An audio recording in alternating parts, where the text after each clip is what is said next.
What's up, y'all? It's your man, Stephen Bardo, coming back at you with another edition of Bardo's Breakdown. I'm your host, Stephen Bardo, and I've got a special guest on with me today. I'm going to call him Coach Alan Major, even though he ain't had that title as of yet, but it will soon come. Coach, how you doing, man? I'm doing great, Steve. Good to see you again. Hey, thanks a lot for joining. I really appreciate it, and I appreciate your time. Coach Alan Major has been a head coach and assistant coach in a variety of different ways, but I want to start back from the beginning, kind of back you were born in Indianapolis, correct? That's correct, yes. And we know that's a hotbed of basketball, but I like to figure out, how were you first exposed to the game? How did you get involved with basketball? It's funny, Steve. I kind of had a musical family growing up, believe it or not. My brother was a drummer. He used to beat on the arms of the couch until it drove my mom crazy. I had a sister that played piano. I had another sister that played clarinet. I actually tried trombone till the 7th grade, and then I started playing ball, and that was kind of a wrap, from there, because I didn't want anything to do anymore with music. But I was kind of the lone ranger in my family as far as sports, was concerned. So as a result, I was the youngest of 5 kids. So, when you're the youngest, you kind of find a way to do your own thing sometimes. I made sure I didn't repeat any mistakes that my siblings might have made. But basketball kind of became my refuge around probably 8 years old. I mean, my first ball was a Voit red, white, and blue ball. I had a picture of it when I was on one of my birthdays. I'm holding this red, white, and blue ball, and I was in love from that point on. So, that's kind of where my love for the game started. And I had a court in our backyard, and I can't really legitimately call it a court. It was a bunch of rocks and dirt, but I had 3 6-foot-tall plus and over brothers that lived next door to me. And they always used to come over. And so, you get games of 3-on-3, 4-on-4 going, neighborhood guys. And I usually had a chance to get in the game because it was my court. So they kind of had to let me play. But, that was those guys kind of taught me how to play. They were older than me. And you learn to do what you're supposed to do in those games. Don't stay in your lane. And, if you're open, shoot it. If not, give it up. And so then eventually I kind of became the older kid, 13, 14 years old.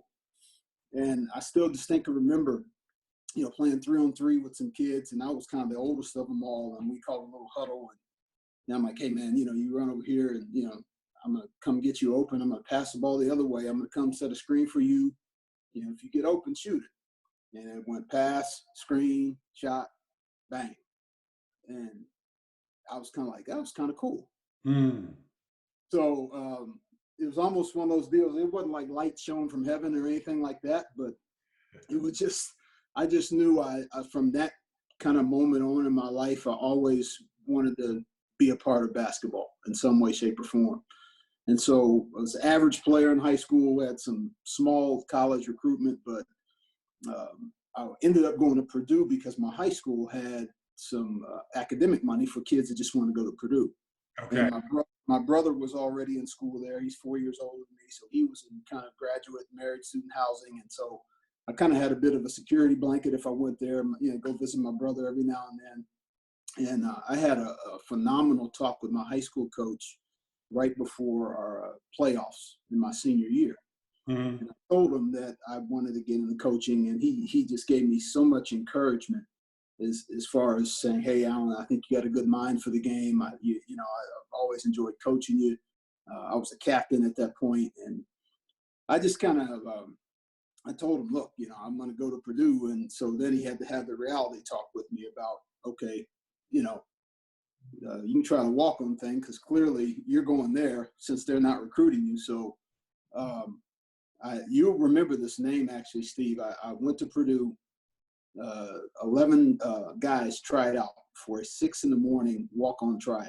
Ooh, okay. So they eliminated about 400 guys right there. That's right. They know what they're doing. Yeah. So it was full court, 3-on-3. It was shooting drills. I mean, Kevin Stallings just crushed us for an hour. And so, I basically They ended up keeping one guy, Marvin Ray, from Gary Roosevelt. Oh yeah, And I remember they Marvin. kept Yeah. they kept little Marvin the Hawk Everett Stevens up and down the court every day. That was his role. Okay. So I'm in my dorm room the next day. I get a phone call. Thanks but no thanks. Excuse my sweat there. Just finished working out, but No, it's all good. so Bruce Weber calls and says, "Hey, thanks for your time. Appreciate it."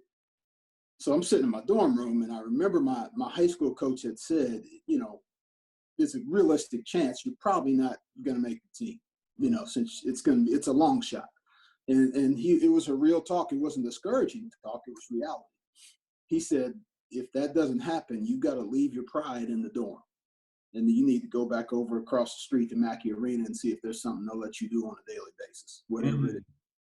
So I go back the next day, see Kevin Stallings, and I said, Coach, I always want to get into coaching. Is there anything I can do around here on a daily basis? Because my high school coach's advice was, you can't just show up and watch practice every couple of weeks and think that's going to cut it. You got to get up into the belly of the beast. That's right. That phrase he used, you got to get up in the belly of the beast and see what a yearly cycle is like, from January to January, from season to season, whether August to August or whatever the case may be. So Coach Stallings says, well, he says, I think we have one more spot left, but I'm not sure. Why don't you come back the next day and see our senior manager? So for 24 hours, there's this suspense going on. I'm in the dorm. I'm like, okay, if they don't have a spot, now what do I do? So I'm laying awake at night. So I go back the next day, hat in hand, and I find the senior manager, a guy named Ed Howard. And Ed says, hey, we do have one spot left as a manager. Would you like it? And he took me through the job, description and everything.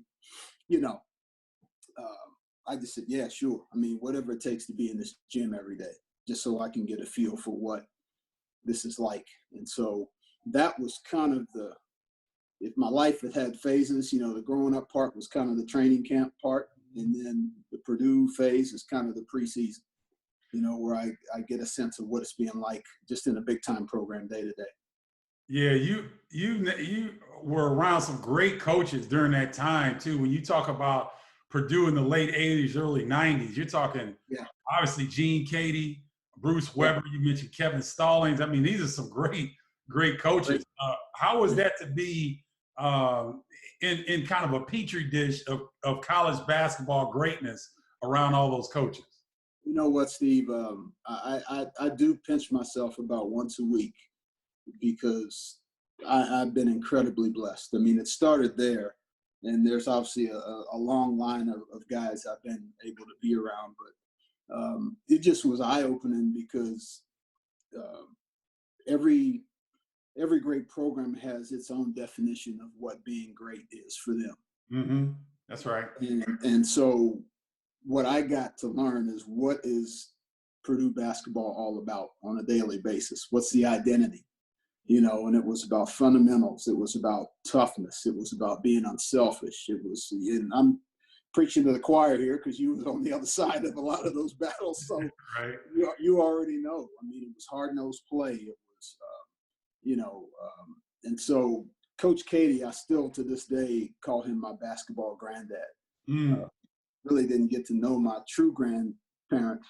They both passed away when I was younger. So he kind of just, by him and their staff allowing me to be a part of that program, it was like I was getting in almost 2 degrees. Mm-hmm. So I have an academic degree that I'm getting on campus at Purdue every day. And then I'm getting this basketball understudy, independent study degree every afternoon over in Mackey Arena. I mean, it was almost like a double major. And so just an unbelievable experience because, as you said, all those guys were just not only were they great coaches, they were great teachers. It was a teaching environment that Coach established there every day. Coach, I'm glad we're talking about this, and you and I are in the same era, and I try to teach my young guys around me how tough the Big Ten was in the late 80s, early 90s. Can you kind of explain to our listeners and viewers how good, how deep the Big Ten Conference was in that era? It's funny you say that, Steve. I don't know. This year may have been the closest reminder I agree. since then, I agree. because literally, you know, whether it was, you know, going to every gym was hard, every environment was hard. There's no nights where we'll be okay. Mm-hmm. Such thing as we'll be okay. And so just to be in those environments from night in to night out, not only were the players talented, but the environments were difficult. That's true. When you put the talent with all these difficult environments, you know, you just had some phenomenal matchups. And literally, you know, you and I think would text sometimes, you know, throughout the season. Mm-hmm. Some of the games and the level of competition night to night, I literally think this is as close as it was to back then. Just because the league is humbling. You know, everybody had a night or a phase where, you know, 2-3 losses in a row was just the price of admission. That's right. Because there was nobody that was going to run through it. And it would have been interesting to see how many teams would have actually gotten in, unfortunately, with the season being canceled. But yeah, Steve, I mean, to me, it was a special Big Ten season just from the beauty of the competition. Some of the games were just absolutely out of this world. Yeah, I agree. The talent level, and you know, you said something. You had an adjective for this year's Big Ten conference, and it's perfect. It was humbling because you know Michigan State had a 3-game slide. Maryland had their rough patch. Rutgers had an incredibly rough period, but it looked like they were gonna break through and get to the NCAA tournament. Penn State got into the top 25 in the first time since forever. Then they had their slide down the stretch of the regular season, and then you know Iowa's consistency behind Luka Garza, and Minnesota with Daniel Oturu might be the most talented prospect in the league outside of Jalen Smith, and they were struggling to get into the tournament. So I mean, it was just night in, night out. This year was incredible. You know. And I know you've watched the Big East Conference as well. I don't know how exclusively, but the Big East was having an unbelievable season as well. Can you talk about that a little bit? Yeah, you know, it's funny, Steve. I went up and visited Marquette in January for 3 days, and I was lucky enough, you know, Coach Woj and Stan Johnson, they let me come in and just hang for a few days. So I got to see a Marquette practice, a Marquette game, a Bucks game on a Tuesday, a Marquette game on a Wednesday, and then another Bucks game and practice on a Thursday because Coach Budenholzer with the Bucks is an old friend. Okay. So I kind of 2 for 1 in a 3-day period there, and I you know, I remember after practice, Coach Woj came over and said, he says, "Hey, what'd you think?" You know, and I said, "Hey, you know, you got a loud gym in here, man. It's, you know, love you. You know, you guys really play hard." And I said, the thing about your league is that the little things are huge boulders, because it had a very Big Ten-ish element to it. The Big East did, because I agree. You know, whether it's St. John's going to play at St. John's or going to play at DePaul was not a safe bet. You know, and they were at the bottom of that league. You know, so that just goes to show you, you know, when you go to Creighton and Villanova and Butler, and then obviously Providence almost had a type of resurgence like a UCLA did. I think it was 3 teams. You know, if you take Providence's kind of rise from the ashes, then Wisconsin kind of did the same thing once Micah Potter got eligible. And then out west, UCLA did the same thing once they brought in the Mick Cronin's, you know, mindset, you know, and identity. So those 3 teams, UCLA, Wisconsin, and Providence, almost had very similar rises to the top of their league, you know, with chances to almost win it at the end. At least UCLA and Providence, you know, were right there at the end. So, but the Big East and the Big Ten were very similar, because I fortunate enough to see Butler practice being in here in Indy. You know, got to see them a lot during the preseason. And same thing, just you know, Coach Jordan's done a phenomenal job there of just almost reestablishing, again, the Butler identity. And that's unfortunately, we missed out on it, but that's what the month of March is about, is teams getting to the door and showing their ID. That's right. Because, that's what made it so much fun, is everybody kind of having their own brand of basketball that was equally beautiful in its own way. Coach, I want to tap into something a little bit. We're staying in college basketball, but I want to veer to a subject that I was really surprised to see Mike Krzyzewski be very vocal about.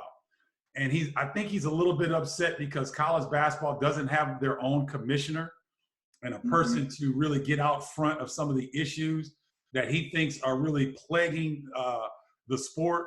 I think the thing that really shocked me was the number of guys that had put their names in the early draft situation, but that did not come back to college basketball. I believe he named 80. The number was 80 players in the last 2 years that were good players at the college level that, had they come back, it would have really elevated the level of play across the board in college basketball. But I think the ACC is the conference that may have struggled the most with this phenomenon in terms of players going out early and not coming back to college basketball. What are your thoughts on that, Coach? It's a tough subject, just because I think every kid's situation is different, and I'm not going to sit in a seat of judgment and say what a guy should or shouldn't do. But I think the thing that's probably missing more than anything else is just the ability of everybody that has weight in the decision to sit in the room and be on the same practical page. And I think that's unfortunately the thing that's missing. I don't want to bring up any particular names, but one guy I thought really would have benefited from coming back this year was Nasir Little at North Carolina. Yes. I really thought that he, not that it was a bad decision, because he eventually did get drafted, but and I'm not trying to put a spotlight on him either. I'm just I understand. A greater example of and I remember in his draft interview, he's talking to Maria Taylor, and he had insinuated that being at North Carolina, he was somehow either not used the right way or held back or whatever the case may be. And I think when kids decide to actually leave, that's the thing that was great about Coach Mata. When Mike Conley went pro after his freshman year, he almost had to tell Mike to go because he had played such a phenomenal 3 weeks at the NCAA tournament. And he came back and got off the bus from the Final Four, and Dad's like, "Hey, Mike, we got to talk here in a few days." And Mike's like, "About what?" He didn't even know what he just did, Wow. And when it came time to go, he's in tears in Coach Mata's office crying because he loved college. But his dad and mom were there, and Coach was there. And so everybody that has potential to make the decisions and be a part of the process, I just think there's a disconnect. And I don't know what exactly the answer is, but unfortunately there's a disconnect that leads some of these kids to make hasty decisions, or maybe completely uninformed decisions where, just understanding that another year oftentimes, and not for everybody, because some guys after a year, it is right.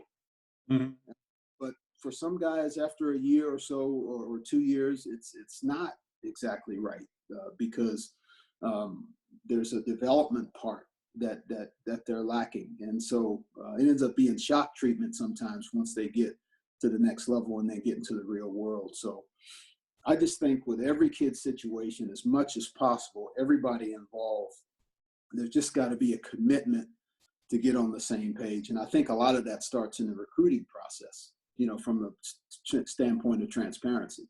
Not just saying, hey, we all know what your ultimate goal is, but we also have to be truthful and honest with each other, not critical, but honest, and saying, hey, if they come back and they say, here's some information that's going to benefit you if you stay, then the people have to kind of let maybe the financial draw and that pull of, you have to let that go, because once a kid makes that leap, he's a two-legged small business, and it's a whole different world. So if you know you're going to be a two-legged small business, why not invest in your foundation? So when it does become time to become a two-legged small business, you're going to get the most out of it. So it's just a tough subject, Steve. I mean, I wish I knew the complete answer. I'd be a very rich man if I did.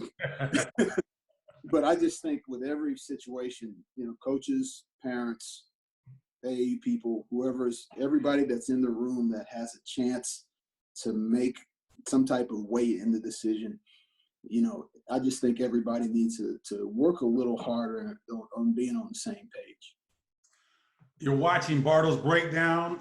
We got a special guest, Coach Alan Major, in the house with us on the ones and twos, handling it today. Man joined us after a good workout. Coach Alan Major has been the head coach at Charlotte. He's been an assistant with Thad Matta at Xavier in Ohio State. Cal Lutheran. Where else am I missing, Coach? Pacific. Pacific. Southern Illinois. Yeah. Illinois for a year with Bruce Weber as well. That's right. Yeah. Your old Carbondale stomping grounds there. That's right. So Coach Major's been all over the country. He's been at every level of college basketball, and is really a savant, in my opinion. Coach, when you said a phrase that really caught my attention, I love it. Two-legged small business. Where'd you get that from? I don't know. I come up with some crazy things sometimes, Steve. I don't know. I sometimes I always wake up at 4 a.m. for some reason, and I'll lay there, and sometimes things will pop into my head. But I think I just remember being at Ohio State and sharing that with some of the guys, because we had so many guys that were in that conversation, from especially after year 3, Mike and Greg, Daquan Cook, and then eventually it was Costa Kufus and BJ Mullins, and it was just William Buford, who ended up actually staying for 4 years. Evan Turner, was 3 years and out.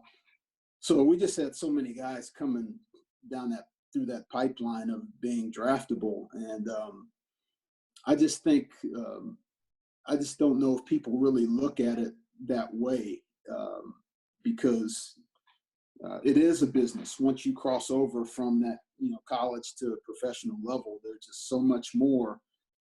And, there's financial rewards in the business world, but there's also a harshness to the business world as well. And so I think it was probably back in those days where I came up with that, just because that's what guys are. You literally an investment. And so to me, I think that's what I love about coaching so much is you when a player and a coach sit down and say, okay, where do we want to go here? How do we want this to look at the end? And they agree on it.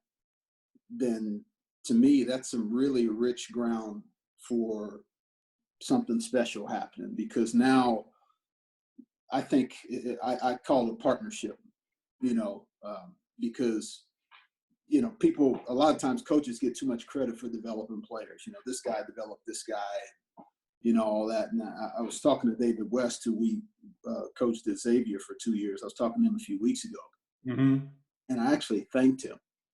And I said, Dave, you don't realize how much better of a coach you made me.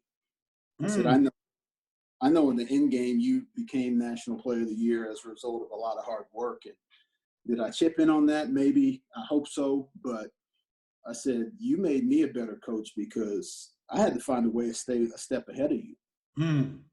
Okay. And so I had to call NBA guys up and, what are you doing with your forwards and your bigs, and whatever I got and whatever I grew from and however I developed, all I did was turn around and give it back to him.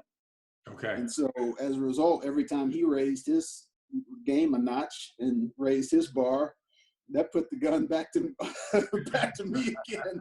I was like, yeah, I got to stay a step ahead of this guy. And so as a result, I was getting better, and I didn't even know it. But he was making me better. So, and I think that's one of the things that sometimes is missing today in college basketball is the relationships are often transactional. What can you do for me? Here's what I can do for you. Whereas the beauty of coaching is when the relationships are transformational. How can I make you better? Because every time you get better, you're going to put the gun to my head to help me get better. Mm. Whether it's helping you get better as a player, as a person, as a man, a student, whatever the kind of the big three things are: player, student, person. So, I think sometimes that's what's affecting our game a little bit, is some of these, we've gotten in kind of a transactional mode versus a transformational mode. So I think I probably went way off the tangent there. No, it's all right. No, it's all good. It's all good stuff, man. But that's hopefully, as we all step back from the game, in this little period that we're in of, kind of a bit of uncertainty, hopefully that allows for a lot of reflection, for everyone involved in the game, to how can we make things better? How can we, tilt the picture on the wall so the angles, looks a little bit better every time we walk into the room and look at it. So hopefully that this period of time being away from the game helps us all look at why we do it, what's important, and how we can improve it, starting with improving ourselves. Very well said. Coach, I've always had this question about the difference between the NBA game and the college game. Now, I know the skill sets are way more advanced at the NBA game than the college game, but it seems as though of all the major sports in the United States, it seems that the pro basketball game is a totally different game than the college game compared to football, baseball, and other sports. Yeah. Do you ever think that the two can be more similar moving forward, or will we see this divide continue to grow in terms of the pace and space at the NBA level, and still yet a little bit more traditional at the college level? Do you think the two will kind of come together? Do you think they'll continue to kind of drift apart? Yeah, I hope so, Steve. I mean, I think the big question with that is, I think television sits right in the middle of that conversation. And here's what I mean by that. I would love to see a college game go to 4 quarters. I agree. One of the most recent experiences I had was actually in women's basketball. I was a director of player development and kind of a special assistant at University of Texas with the women's coach. And she and I were at Charlotte at the same time. So that's where our relationship began. And so I went down there for a year, and before I moved back to Indy, before my mom passed away, just to help my sister with some caregiving. Otherwise, I may have probably stayed another year. But the pace of the game in a 4-quarter setting on the women's side, I really enjoy, because you don't. It's 5 fouls to get to the bonus, and then every quarter it resets. Yep. Just like the FIBA situation. So those games would start at 7 o'clock. They'd be walking off the court at 8:45. And so the pace and the flow of the game it was more continuous. Okay. Because you didn't have a TV timeout interruption every 4 minutes. So there's where I drag TV back in the middle of our conversation, because I think the men's college game will really benefit from a 4-quarter setup, and maybe even eventually a 24-second shot clock. I agree. So even if you just did those 2 things right there, but I think because games would flow faster, you would have fewer television interruptions. So is TV okay with that? And I'm not bashing the TV folks, but I got you. There's a ton of money and deals that have been done with individual, with conferences, leagues having their own networks. So I think some of that might derail our dream of that happening, unfortunately. And I hope I'm wrong. Yeah, I hope there's a conversation that can be had, and I think it should be had, to where this can meet in the middle, because it's just going to help the players. Ultimately, it's going to help those guys understand, when you do make this leap, you're going to be better prepared because the number of possessions is higher per game. The shot clock is shorter, so the quality of your decisions have to be quicker and better over the course of the game. Yeah, So I agree. you multiply that exponentially over however long the guy's in school, 1 year, 2 year, 3 years, 4 years. Even if he goes overseas, he's going to be better and he's going to be ready because he's going to be in a FIBA situation with the same setup. So I think the quarters would be great, and I think the shot clock thing would be great. Hopefully there's a conversation with the powers that be where they say, okay, let's sit down and see if we can make this, because it's going to make the game better. And I don't know if TV would really suffer that much, but I think there's a perception or a fear that it would. And that might be what's holding everything back. Very well said. Coach, can you give our viewers a sense of how, what's the word I'm looking for? I look at the coaching career as something very sacred because there's a teacher element, there's the coaching element, there's the player development element, and then there's the bonding of a team situation. These are all critical junctures of our society that we get in a small, capsule within college basketball. And I think it's even more intricate in college basketball, just the way that things are structured. Can you talk about that specialness, for lack of a better phrase, that comes with being a college basketball coach? Yeah, it's an honor, man.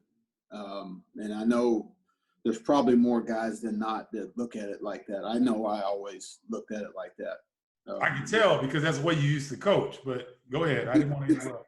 Oh, no, not at all. No, it's an absolute honor because obviously for young people, regardless of their, men or women, 17 or 18 to 22 is literally the most impactful shift, or range of their life. I like to call it a bridge. And literally, when they start crossing that bridge, there's so many things that they have to learn. And, they have to learn great habits. They have to learn how to communicate. They have to now learn how to find periods of time where they put their phones down and interact, with really, authentic conversation. Learning how to max themselves out. That was a phrase we love to use at Charlotte. We wanted guys to max out.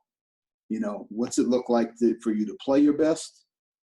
What's it look like for you to be the best possible student? That doesn't mean you may have been blessed with a 2.5. Maybe the Lord taps you on the brain and said, you know what, on his best day, he's a 2.5. But we didn't want A students. We just wanted A efforts. There you go. And then our third thing was, what's it look like for you to be the best man you can become? Because our whole thing was, and I still believe this philosophy deeply, you want them by the time they get to the other side of that bridge to be as ready for anything as they can, knowing that life's going to throw some rockets, and they're going to get blindsided by things. But whenever you're done with them, because there's nobody else. We used to say this in recruiting. I wish there was somebody else we could hand you to when you leave here, but there isn't. That's right. So we're this bridge is the last kind of stop, or the last intersection as you head into life. And so that's why coaching is such an honor, because we get a chance to influence that 4 or 5 year, or in the case of Greg Oden, it was 1 year. He's on campus for 9 months. And so, but can you leave them better than you found them, ultimately? And that's what coaching to me is all about, is making sure that can they hit their head on all 3 of those ceilings, or get as close to hitting their head. I'm not trying to go to Jordan here, ceiling is the roof, but but can they get as close as they can? Everyone's got their own ceiling. and can you get as close to hitting your own head on your own ceiling by the time it's all said and done? So to get to be a part of that process, and this is not to discount middle school or high school coaches either, because their value is incredible. Agreed. Yeah. From the establishment of fundamentals and just the cornerstone stuff. We're as college coaches, we're kind of like the ones that come in and we do the wiring and we put the windows in, and you hope the house is fairly well built by the time they get to us. But it's true. But sometimes it isn't. Mm-hmm. Sometimes guys come in as a freshman and they need some cornerstones themselves. So, but it's just an honor to be a part of that, because you hope that when they leave that it doesn't end. So, if a guy gets married, like if you don't get a notification or invite or something, it's like, hey, we got a problem. That's right. That's right. A guy has a baby, you want to know about it. A guy goes overseas, you want to know about it. You see his team celebrating, cutting down the nets in Italy or something. I mean, you want to be a part of that with them. So I think, it sounds like a cliche, but it literally should be not just about the 4 years. It should be about the next 40, from the time that you meet them and you start recruiting them until whatever. So just to be able to be a part of that process, man, it's truly an honor. Coach, there's always, a number of coaches around the country that don't get a lot of love, but that are excellent tacticians. A guy that came to mind recently retired, I think Rick Byrd at Belmont. Yeah, absolutely. I thought he was a great tactician. I love Bob McKillop at Davidson. There are different coaches around the country, even at the D2, D3, NAIA, junior community college level. Are there one or two guys that you can share with me that you think are excellent coaches but don't necessarily get a lot of publicity for? Wow. Yeah, there's probably so many, Steve. I want to maybe see if I can put a circle around a couple. One guy I really admire is Randy Bennett at St. Mary's, just because you look at his team and it's almost he's almost got a FIBA team in college. You see where all the guys are from. Yeah. But I really enjoy their style of play, and the way they play, the way they share the ball. It's I like to get on Synergy sometimes and just kind of study a particular program or from now every now and then, and he's one of them. I think Pat Kelsey at Winthrop has done a phenomenal job, and so again, Mike Jones at Radford, another one. They're actually in the same league. Those guys butt heads all the time. Probably one right under our noses that people don't probably talk about a lot, and this year I thought he did a tremendous job. It was Greg Gard at Wisconsin. Oh, there's no question about it. No question. Just because and yeah, obviously Michael Potter had a huge impact on their team, but still, they just are very methodical on how they operated this year. I mean, it was almost like somebody doing eye surgery. It was delicate. You knew something. Every night they just kind of had to find a way, but they play with an identity as much as anybody in college basketball. So those are just a few guys. I mean, obviously there's so many more, and I'm probably being unfair by not mentioning others, but those are a few that come to mind.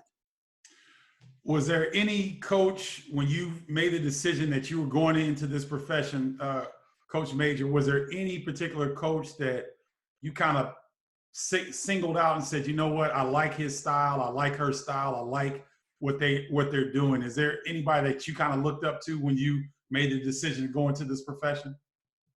Yeah, it's funny. You'll probably think it really wasn't a college coach. It was an NBA guy. Okay. It was Phil Jackson. Oh, okay. Yeah. And I remember, even back in college, early 90s, when the Bulls were really rolling, I kind of just took an affinity to them. I read his book, Sacred Hoops, Which is and yeah. a tremendous book. Yep. And so from that point on, anything that he put out, if it was an article or anything at all, I just really kind of, felt connected to what he was about as a coach. And then I listened to interviews of guys that had played for him, and how he would, during stretching, before the guys are getting loose, he wouldn't just talk to the starters. He'd go talk to the guy that, didn't get in the game much, and or the way he used his bench. If you really, and you remember watching those guys, everybody was involved. And, he almost coached his team like an orchestra. Everybody kind of had their role. Drummers drummed, violinists played the violin. That's right. Everybody, and he got them to not just play in their role, but he actually got them to appreciate their roles and learn how to be stars in their roles. Even somebody is like Steve Kerr that was, shot making and ball security, but he was tremendous at them to the point where he hit a game winner in the finals, So, he just, I just really admired the way he carried himself. He didn't stomp. He didn't scream. You didn't see him ripping his jacket off and throwing it in the stands. He didn't go after refs. I think he taught his guys to have unbelievable ownership of themselves. And then if you can have ownership of yourself, then you're going to have ownership of your play. And if you can have ownership of yourself and your play, then that gives you a chance to have great results, because you're not reaching and looking and pointing a finger and saying, hey, this wasn't the reason why this happened or whatever. So just a lot of things that I admired about him. And so that's funny. I probably from college on, I'd say 89, 90, I really started, watching the Bulls a lot. And it wasn't just that they were successful, it was how they did it. And obviously he was the engineer of how they did it. So he was probably the guy that I really admired for a huge portion of the start of my career. Well, he was a great one to admire, I tell you that. So, So Coach, where can we find you? Like, where can we follow you? Because I know you're on, I see you every now and then on social media, but where can we find you? Yeah, I'm on Twitter, at Coach Mage, M-A-J, C-O-A-H, or C-O-A-C-H, Mage, M-A-J, on LinkedIn as well. Those are probably two of the big ones. And I also have a website, coachmajor.com. And every now and then I'll put up a blog. Every couple of weeks, there's a blog tag on my website at the very top of the menu bar. And you can actually go in and see some things I've posted in the past. And now with a little time on our hands, I'll probably post something here pretty soon. But so those are the three main ways to find me. Okay. Well, Coach Alan Major, thank you so much for taking the time to join us on Bartles Breakdown. I really appreciate it, my man. Yeah. Thanks, Steve. I appreciate it, man. Good to see you again. All right. Hey, that'll do it for this edition of Bartles Breakdown. Stay tuned. We're trying to bring you quality content throughout this coronavirus situation. Coach Alan Major was gracious enough to join us. So make sure you come back to the Bartles Breakdown page daily, because there'll be new updated interviews and live shows on there. So until next time, we'll see you. Peace.